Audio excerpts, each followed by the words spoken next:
Hello and welcome to your program. This is SOUQ Pulse, and you know that already. We are live on SOUQ News. We are all about positivities.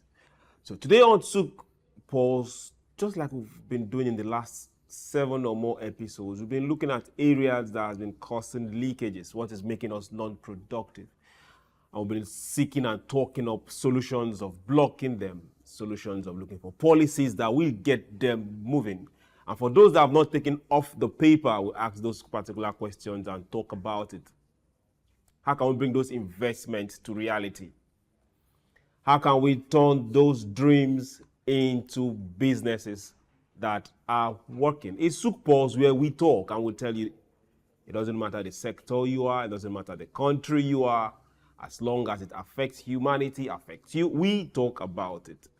My name is Chuks, John Rogers Chuks, and it's been a beautiful, beautiful day. For those of us here in Lagos, Nigeria, it's been a beautiful day. The weather has been so kind to us. The floods predicted, we've not seen and we hope not to see. But for those of our brothers and sisters down the Niger Delta and along the Middle Belt, they are dealing with this. And for some other people, in the far north, they had issues with the dam. They're also dealing with it. And for the fear of the dams from Cameroon, we keep praying, but we also work and make sure that communities survive this, go through this, come out stronger, and we don't have this on a regular. Now we're talking about something close to this, but as it affects every single one of us. Most people will not understand this. What happens at the border to the north will affect you that lives in the east. Or you that live in the west. You think it's not going to hit you. Wait until you get into the conversation for today and you know that we are all dependent on each other. We're going on a very short break. SOUQ Pulse will be right back. I will introduce our guest and what we are talking about. And I expect you to call up your neighbors and let's talk. It's SOUQ Pulse. The talk is about to begin. Don't go anywhere.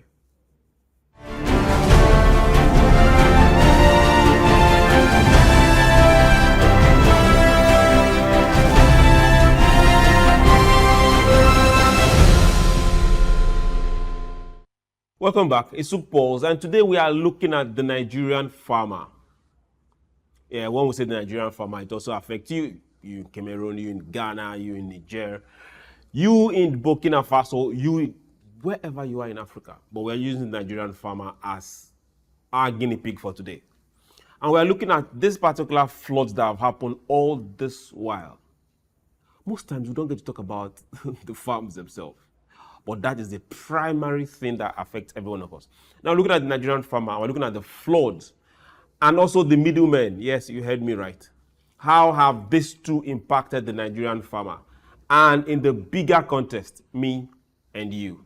Because we all visit the market. It doesn't matter whether you're a billionaire or you're dreaming of it. We all go to the same market. It doesn't matter whether you voted or you didn't vote. We all go to the same market. It doesn't matter the language you speak. We all go to the same market. And at the end of the day, what affects the farmer affects us.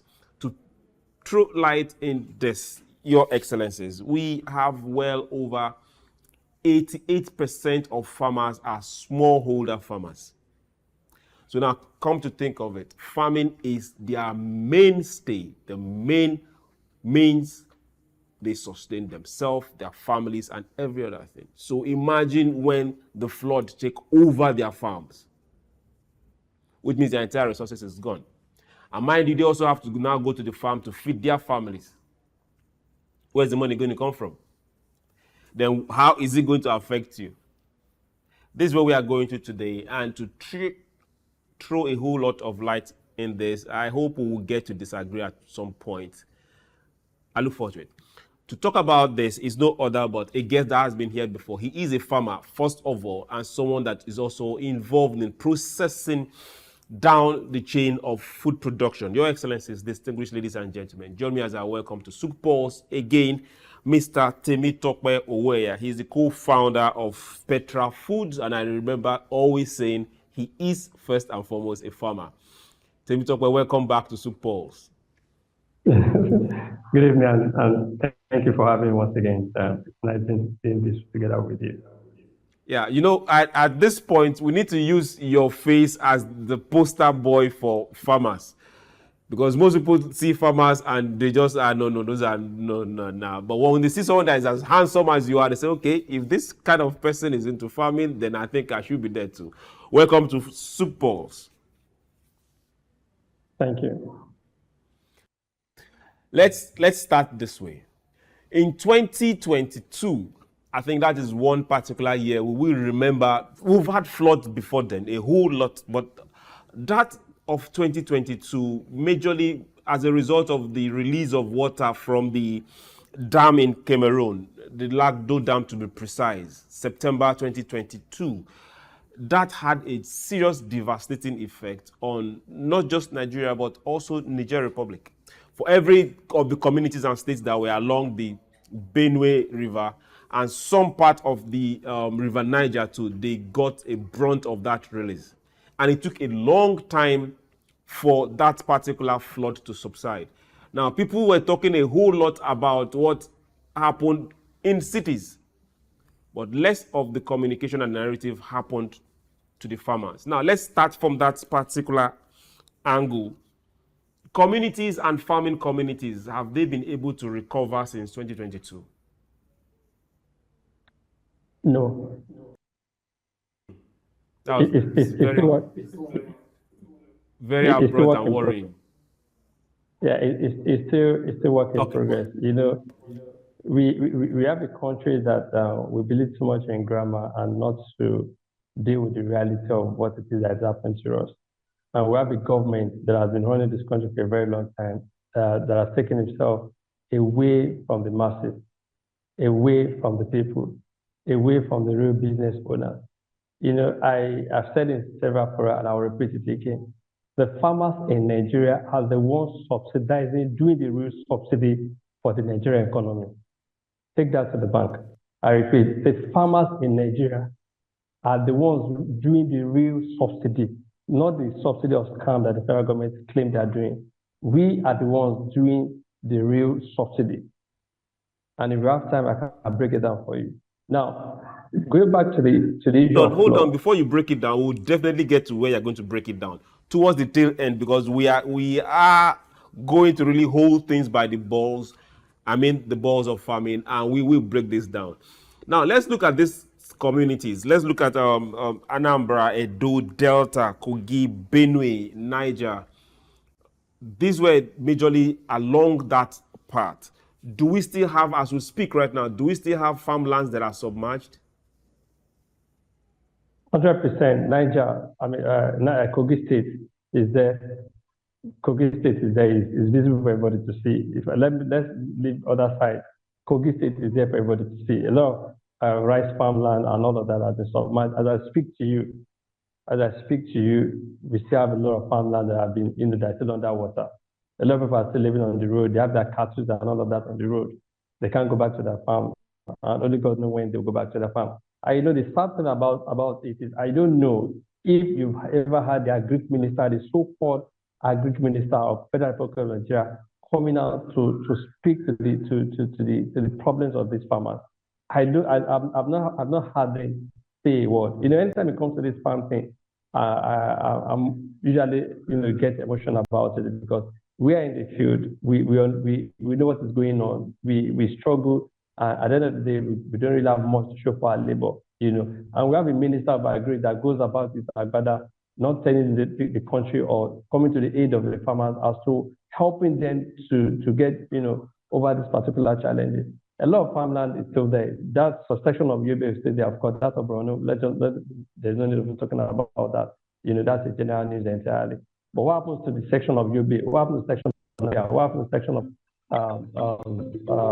Kogi State that is still being affected till this?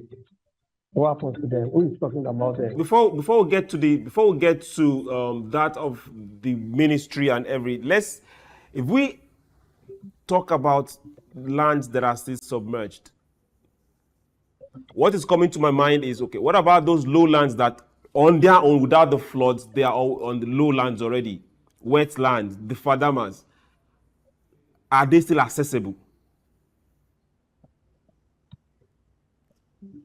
still, like I said, let's use Kogi State, for example, or Niger State. The upper section, yes, they do not survive me. Like you talk about subsection of source, more after Moko and the rest of it. Yes, but the other side, where you do more of the rice and all of that, it's still being submerged. The major part of Kogi, where this farm thing, that's why the government is trying to, I think, putting some, relocating some people to other places where they can do their farm and all that. But the major part of the farmland that the farmers use regularly without having to travel far, after their domain, is still being submerged as I speak today. Crops are most affected. Come again. What crops are most affected? For the farmers right now, which of their crops? Is it majorly the rice that are farmed in those wetlands? Or the other crops too? Go ahead. You talk about the rice, the sorghum, couple of granules, couple of granules. That's why even beans harvest is being delayed to probably sometime next month to probably early December. Lots of crops, rice, sorghum, a section of millet, corn, and the rest of it. It's not just rice. Lots of proceeds have been affected. Not just rice. Just that, yes, rice takes a chunk because most rice are planted at the river basin and all of that. And you have a huge number of people that are into that. And as I speak to you today, they have nothing to do. They don't even have an idea of what to do, how to feed their family. And the worst scenario is they don't even have an idea of what will become of them next farming cycle.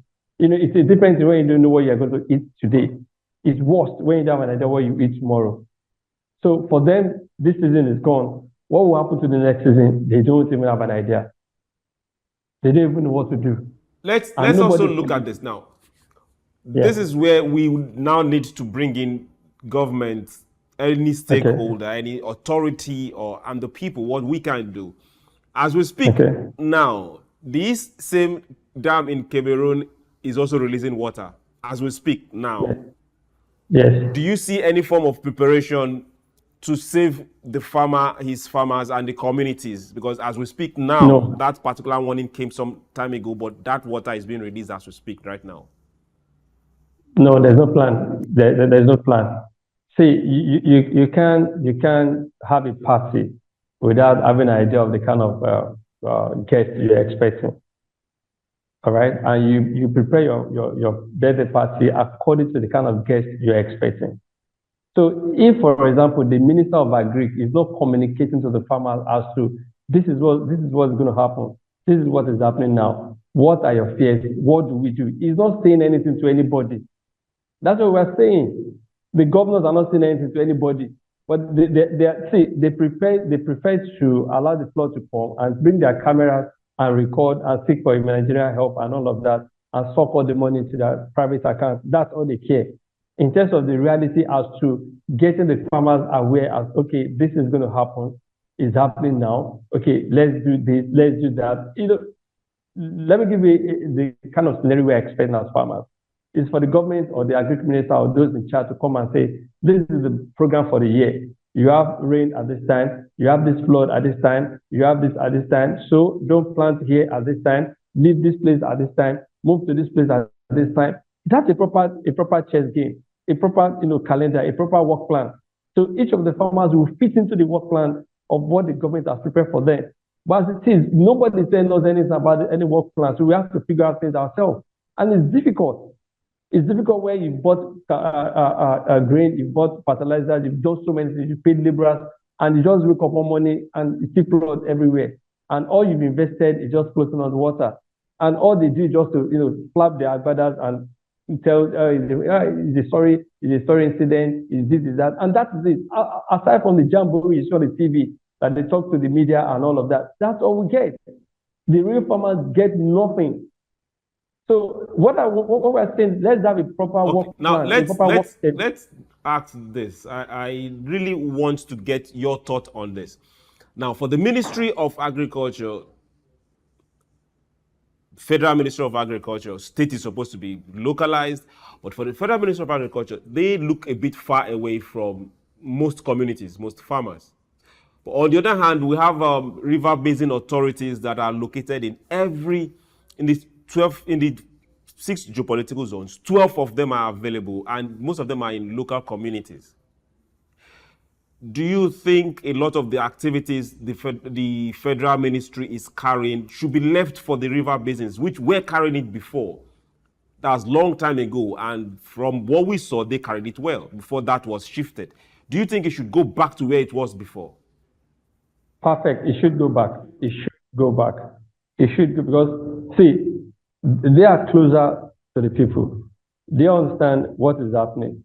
They understand the language of the farmers. They know all the farmer knows is to go to farm. They know all the farmer wanted is to farm and have something for his family to eat and now have leftover to sell out. So they understand. So if they are the one under this whole thing, then it's easy for we, with our learned among the farming setting to actually relate to them. And let's build up a proper yearly work plan that each farmers will key into. So issue of flood won't be a problem. Issue of rain or whatever, dam this, dam that, won't be a problem. I don't even understand. We'll be fine. But it's whereby we don't have a proper work plan. My brother, the real hunger is yet to come. Whatever it is we are seeing now is just a child's play. The real hunger is yet to come. This is like the third time you've reiterated on this, that the real hunger is yet to come. So please don't scare us, because we don't want that hunger. If what we are seeing now is not it, then please, we don't want that hunger. But now let's look at issues where we'll be able to say, no, this person or this agency is responsible for this and we should hold them accountable. Let's look at the Maiduguri flood. A lot of the emphasis and the narrative was laid on city, property, people, elite, rich, road, infrastructure. We didn't see focus on farmers. Now, the Maiduguri issue was that of a dam that, it didn't just overflow its banks, the dam collapsed. Maintenance issue, the Alao Dam to be precise. Who should we hold responsible? Of course, who do we responsible? The government. It's unfortunate how the government and the people of the country treat with the farmers. It says that he that feeds the belly saves the life. The doctors need food for them to operate on their patient. The lecturers need food for them to be able to teach. The pastors, the imams need food for them to be able to preach to their members. The president, the governor, the media, everybody needs food to be able to have strength to do one thing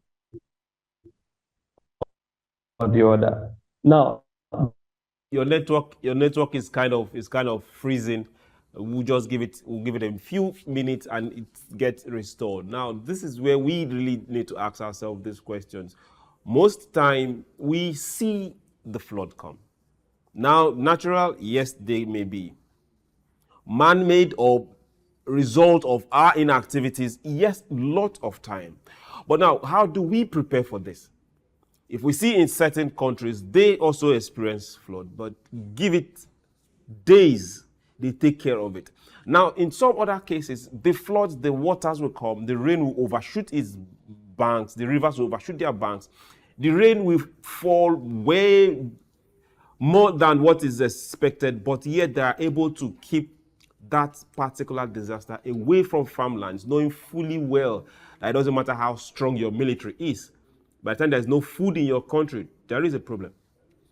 Now, how do we get to that particular place where we plan, and not just plan, but have our farmers at the basis of our plan?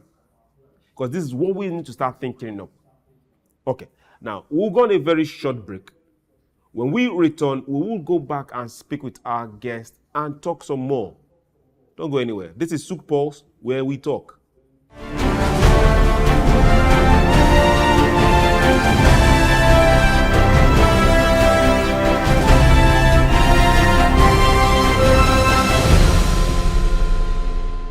Yes, welcome back. This is still SOUQ Pulse, and we are looking at the Nigerian farmer. So you can just oppose him with the farmers from any other country in Africa. We are looking at issues with floods and that of the middleman, and we are saying what exactly are the impact of these two on the farmer. We had Temitope Owoeye, who happens to be a farmer and also into food processing. He's been here, been talking about the plight the farmer has had to grapple and go through because of the floods that has happened over time.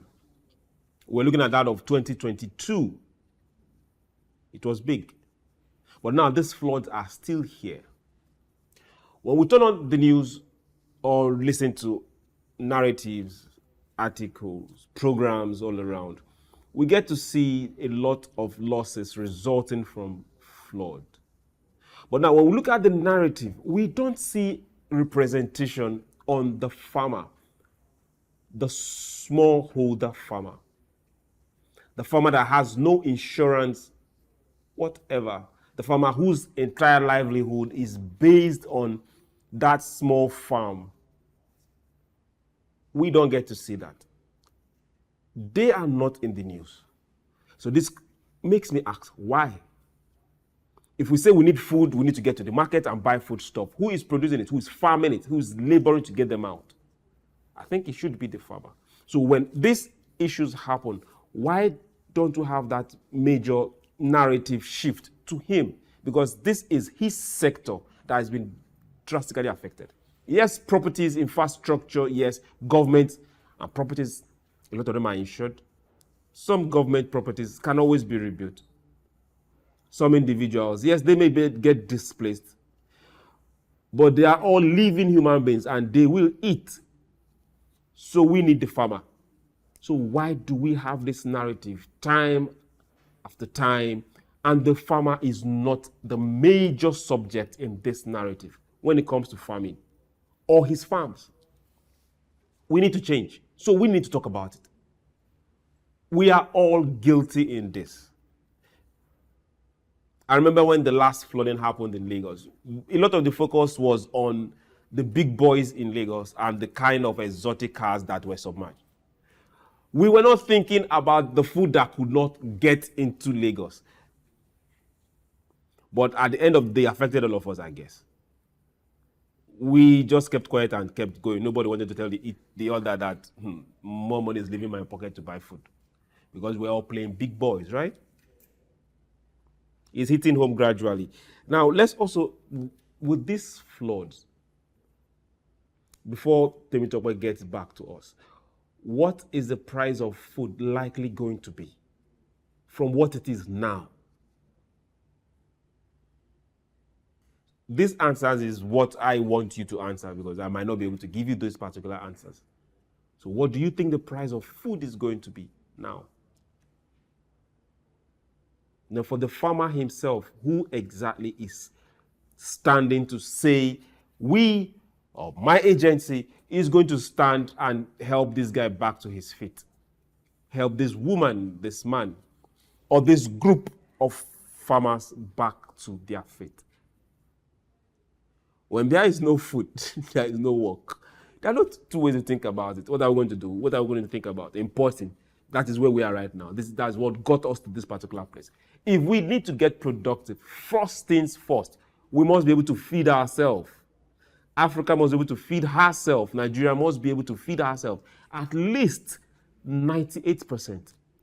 Then we can beat our shoulder and say, yes, okay. Any other thing is extra. So now you see where the farmer comes in. You see where the farmer is of utmost importance. It doesn't matter how big or how small he is. We have to protect this set, just like endangered species. So we are all guilty of it, and we can't shy away from it. Then we now start looking at issues that has to do with middlemen. Oh yes, you heard me right on that one. Middlemen. Now, aside seasonal flooding, we know when they are coming. Dams being released, we know when that happened. Before Temitope left, he was saying something about being able to guide the farmer to know, okay, plant now, don't plant now, move there, don't move there.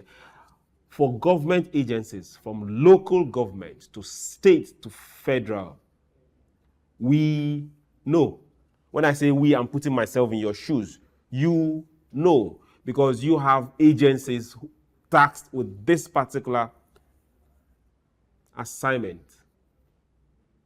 You have meteorological agencies.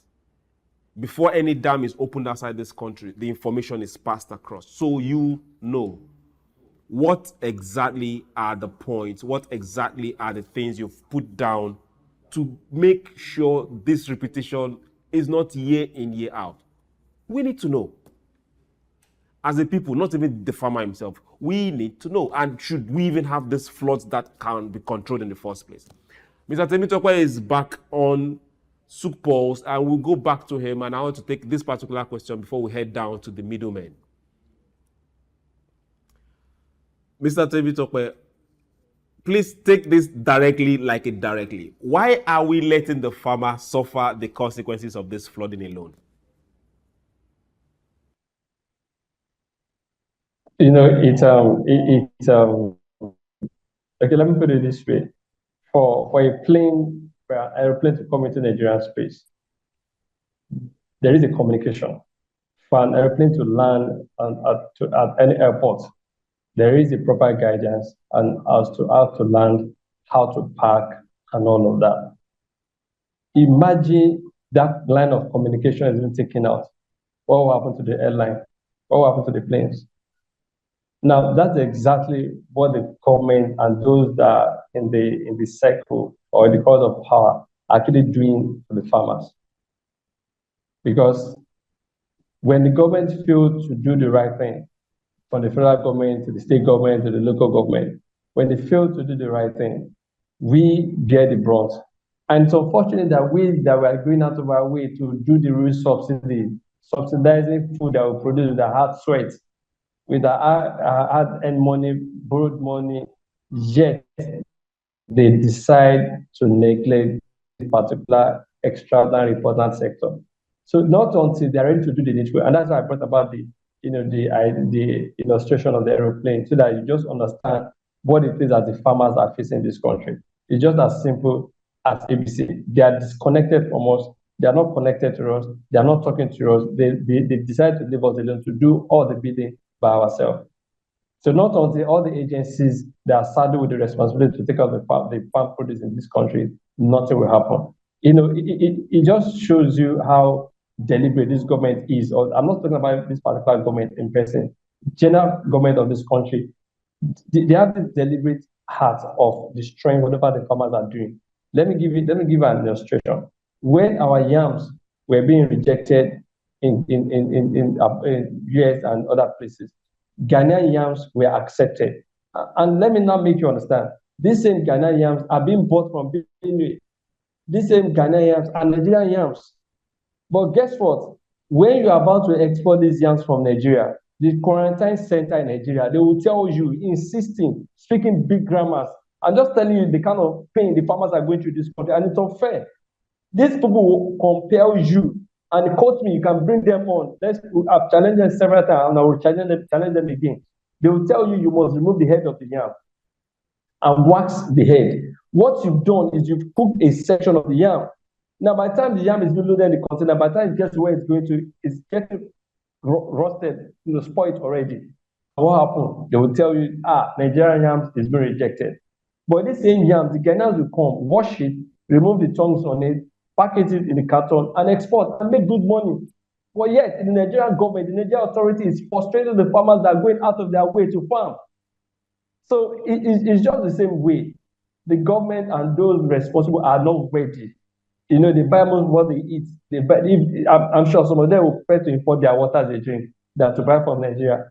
So they don't care whether you survive or not. Okay. They don't care whether you survive or not. So, and it's just unfortunate. I won't just call it diplomacy, but yeah, citizenship diplomacy come to play. It falls on every one of us to speak up. It falls on every one of us to take action. It falls on every one of us to know that in one way or the other, the farm grew you. So no one is exempted. Power is also transient. That's what we all should know. it falls on every one of us to contribute. Now let's look at the middleman issue. The relationship between the farmer and the middleman. Business-wise, is it a fair one? What is happening right now in Nigeria? No, it's not. It's okay, I have my money, you have it's the a damaging product, one, it's a I killing give one, you the money, I it's a take the suicide product one, off you. it's So why is it not fair? Because we've seen a whole lot of complaints, a whole lot of issues coming out from there. That's not it works. And you see, probably let me paint a proper scenario. You know, and I laugh when I see some people come on air and they claim they are farmers and they say something, and I'm like, this is just purely wickedness. Let me give you a proper scenario of how it works. And let's take, for example, the North, you know, where I do most of my things as case study. Most of the farmers in the North are low-earning farmers. Now, they're not big earners. Now, what they farm, probably an acre or two, a section will be kept for their family to eat for the rest to the next farming cycle. The remaining they sell. Now, before they finish the farming cycle, they've incurred a lot of debt in terms of getting fertilizer, getting pesticides, and all of that. And you know, when the government tells you they're giving so numbers of farmers, it's a life on the pit of hell. If it is true, let them come out with the data as to each state, each local government, each farm settlement. Let them come out with data as to each state, each local government, the names and the address and the phone numbers of the farmers they claim to have helped. Let them come out and they should send it tomorrow morning to all the media houses, and let's see, whereby you can call and verify that you're a farmer. How many hectares of land do you have, or acres? What did you plant? That you can go to that farm and verify. They've done nothing. And average farmer go out of his way to do all of that. Now, after doing that, many feel that they are bankrupt already. Many feel that they need money for other, issues already. What happens? The farmer, the middleman will come. And let me give you a proper case scenario that is happening presently. And that's what I'm telling you. And for whoever that cares to listen, that the real hunger is coming. Oh boy, is coming. If we don't take time. Now, there's a market, there's a place in Portugal, that's Yobe State. There's a market there that is called millet and sesame seed markets. You can fast check me and quote me. As I speak to you today, middlemen from Niger are coming to Nigeria with trucks to buy. Why? Because their money is better than ours at the moment. They are coming to buy from us. What that means is by the time we need it, they will be selling back to us at their own exchange rates. So what it is, you are buying today at 100,000 naira. By the time they are coming back, you are buying at 200,000-300,000 naira. That's what the middleman does. The middleman speaks to the conscience, the fear of an average farmer, because the middleman knows that they are hungry, they need money at this time. 3 weeks ago, let me explain to you the kind of danger the government of this country is putting the farmers to. 3 weeks ago, somewhere the market not too far from Portugal, a market in Yobe, the farmers had to be harvesting sorghum right there at their farm, yet when it's yet to be dried. Normally, you have to harvest it when it's dry. They were harvesting it when it's yet to be dried. Why? Because they need money. And these middlemen are coming to give them peanuts. Peanuts compared to what they put in, compared to the time, the energy, the money they spent. Why? Because they know that they need money to survive. They need money to eat. They need money to cater for their children. And they give them peanuts. What 100,000 and they give them 50,000 or 20,000 and they will collect. It has happened to me before I could scale the audio. The things we are supposed to sell, a bag of beans I was supposed to sell for like 35,000 naira. I was selling for 12,500 naira with a bag. So I'm not saying what someone is telling me. No, I'm saying what I passed through personally. So it's not really a joke. Thank God. But how many of us could scale up to the level one is? It's not everybody, and that is the fact. Let's look at it from this way. If the middleman, who in his sense is doing business, that is what it will be said, in quote. What solutions or what other avenues or what other train does the farmer have aside this person that will come and buy off his goods, his product in bulk?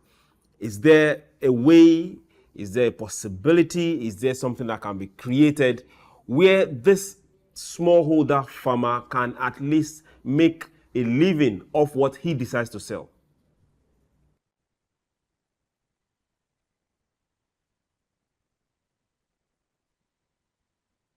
Can you hear me?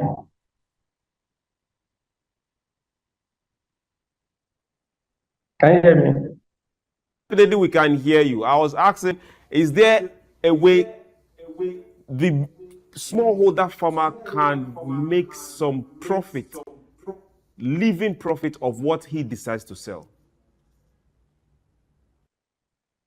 The only way out, and I repeat, the only way out is for the government to do what other countries of the world, what they do.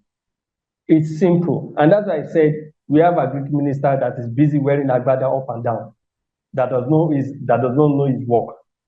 So not until you have an agric minister that knows his onions before we could have some level of success when it comes to farming in Nigeria. Now, what we need is for the government to do a proper takeoff from these farmers.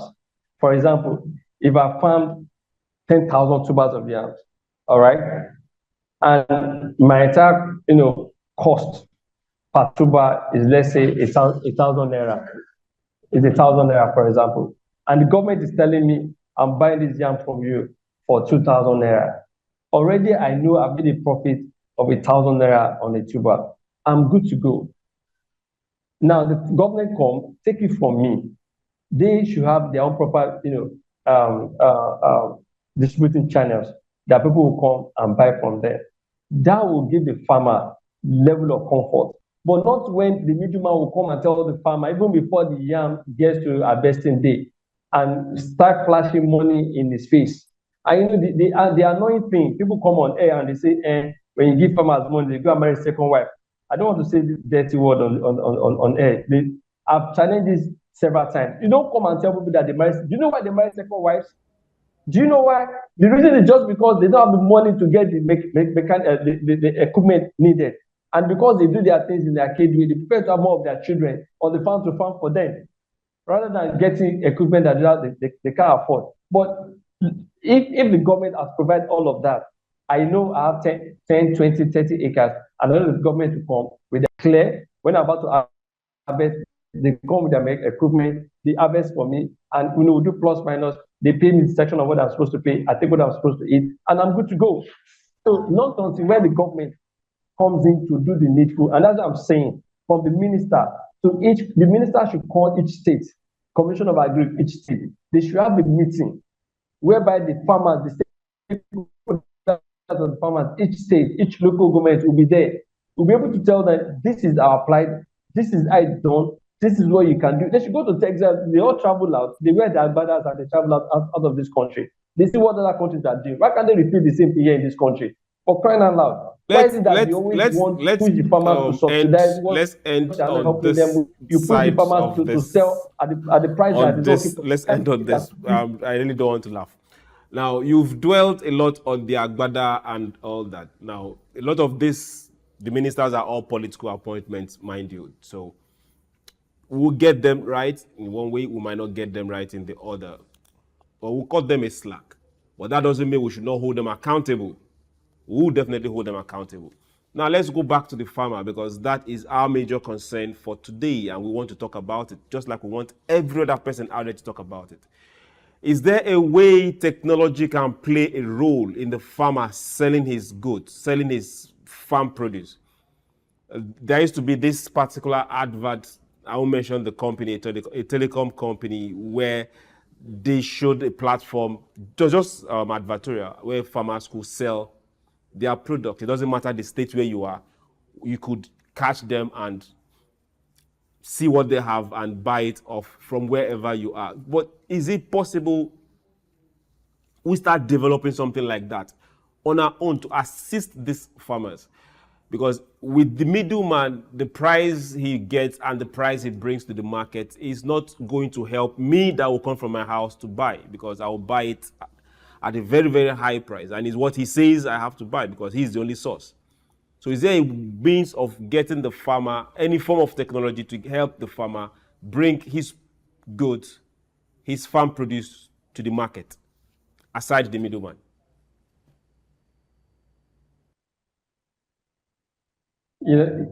Thank you so much for that question. I really appreciate that. It goes back to what I said about proper planning, a proper work plan from A to Z. So when there's a proper work plan, it's easy for the farmers to tag on with whatever it is that the plan is. For example, most of the villages, of course, talking about technology is not to them because most villages don't even have network to even call, talk less of having internet facility. So providing a platform for them to sell online might not be that easy. For example, most of the states, you need to get to the state capital because you can do a whole lot. So, but what I'm saying is this: when, for example, when the Minister of Agri comes to each state, have a meeting with each commissioner. Now let's provide a proper value chain as to, okay, the village in Kano can actually, they know this particular village has a lot of sesame seed, for example, or sorghum or millet, for example. And this is their harvest season. So they'll be doing their harvesting by October to November. That's 2 months. Now we can have a proper work plan as to where is it selling for, how do we sell, who are we selling to, and the best way to sell is for the government of America. It's because the government do most of the takeoff. It's not that there's any big deal. Why do they have stable price in the UK? It's because the government does the same thing. So whatever is being left 100% to the business, they will take advantage of it. So if it's been done in that part of the world and they are successful, why can't we do the same thing? The only way out is for us to have a place that we keep talking about Niger State governor. That is what he's trying to do. And we're doing everything humanly possible for him to succeed on that, because by the time we get it done in this success in this farming cycle, definitely the next farming cycle, that will bring more people to farm, because they know that, okay, selling is no longer a problem and they make more money on whatever they produce. And that's why he's asking the NYC members to stay put in the state to farm, so that at least when they farm, the governor will buy from them. So let each state do that. Let each local government have a selling point that the government buys from these people. Lagos State is trying to do something like that, though they're not covering everywhere, but they are trying their bit. Let's have each state do the same thing. This will give farmers more comfort. This will give you and I more comfort to pump in more money into our farmlands. But without that, and leaving it for the business community, just for these middlemen, forget it. How much does a cow cost in Sokoto, for example? How much does a bag of beans? If you want me to quote figures, I can quote figures for you as I speak. How much is a bag of beans in Kaja? How much is the tuber of yam in what's it called? In Niger State, for example, this big market that we usually go to. How much does it cost? From there to Lagos, what is the transportation compared with what you and I goes to the market to buy? So you can see the difference. It's not to write them about. As of yesterday, a module of beans is 6,000 naira. As of yesterday, white beans is 6,000 naira, red beans is 6,500 naira. Two modules makes up what we call paint bucket that we sell in Lagos. Sorry, a module is 3,000 naira. That's two modules is 6,000 naira. A paint bucket is 6,000 naira. How much is Lagos? And that's one thing that we really need to every one of us, we need to get involved in this. If you're not farming, then lend your voice and let's help the farmer. Because if we don't, it's we that we are shooting in the foot. Thank you very much, Mr. Temitope Owoeye. It's been nice having you.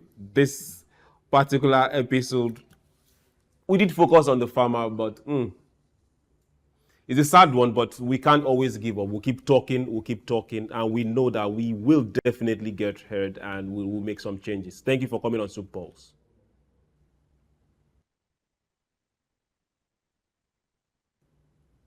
You're welcome. Thank you for having me. Everyone out there, remember this. Someone will say, take note and no peace. Now remember this. If the farmer is happy and producing, then you can confidently go to your job knowing fully well that the market will smile when you go there. It's a circle. We rub, they rub off. So if we don't take care of our farming community, we are directly rubbing ourselves the negative way. We have no excuses. The floods will come. Man-made or natural disasters, they will come. How do we protect our farmland? How do we make sure the farmer is not the only person bearing the brunt when it comes to losing his means of livelihood? Now let's leave infrastructure, let's leave property, let's leave anything that happens within the city.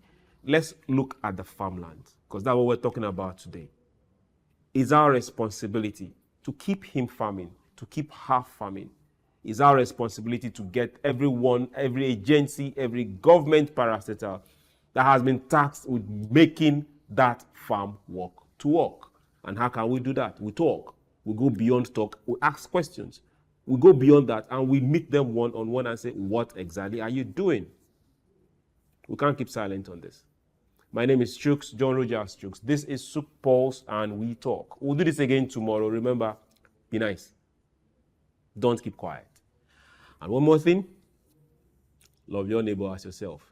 To every member of the crew that has brought this to us, I want to say thank you very much. To Patrick, to Gladys, to Black, to Austin, thank you very much. To Godson that is far from here, I want to say thank you too. We'll do this again tomorrow. Have yourself a beautiful, beautiful evening. Bye.